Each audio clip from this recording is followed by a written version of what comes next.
ఇది యాక్చువల్లీ నాకు బాగా గుర్తు ఇన్సిడెంట్ ఏంటంటే ఆ మహేష్ బాబు గారు అర్జున్ సినిమా వచ్చింది గుర్తుందా? మహేష్ బాబు గారు ఇట్లా పైరేటెడ్ షాప్స్కి వెళ్ళి చాలా మందిని ప్లీజ్ చేయొద్దని, అది పెద్ద న్యూస్ ఆ రోజుల్లో. అది పాప వారి మీద కేసు కూడా పెట్టారు యాక్చువల్లీ, ఇట్లా ఏదో జరిగిందని.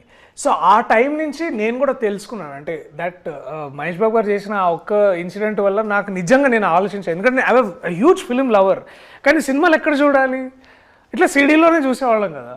ఆ టైంలో మహేష్ బాబు గారికి పవన్ కళ్యాణ్ అంటే అప్పుడే the industry, the whole industry, అప్పుడు అల్లు అరవింద్ గారు వచ్చి ఒక పెద్ద పెద్ద ప్రెస్ మీట్ పెట్టి సెషన్ కూడా ఇచ్చారు. దాంట్లో వారు ఒక మాట అన్నారు గుర్తుంది, సేవ్ ఇండస్ట్రీ. అదొకటి. అల్లు అరవింద్ గారు చెప్పిన మాట ఏంటంటే, అది చాలా సెటైరికల్ గా చెప్పారు అనుకోండి ఆబ్వియస్లీ, దట్ ఇంకా మేము సినిమాలు ఎందుకు, మేము కూడా అందరం కలిసి ఇట్లా టీవీలో సీరియల్స్ చేసుకుంటాము, మహేష్ బాబు ఒక సీరియల్, పవన్ కళ్యాణ్ ఒక సీరియల్, అందరం ఇట్లా సీరియల్ చేసుకొని బతుకుతాం, ఎందుకంటే ఇట్లాంటి హారబుల్ సిచ్యువేషన్ ఉన్నప్పుడు మేము ఇండస్ట్రీలో ఎలా బతకాలి అది అని చాలా, అంటే అఫ్ కోర్స్ వారి సెటైర్ గా మాట్లాడారు.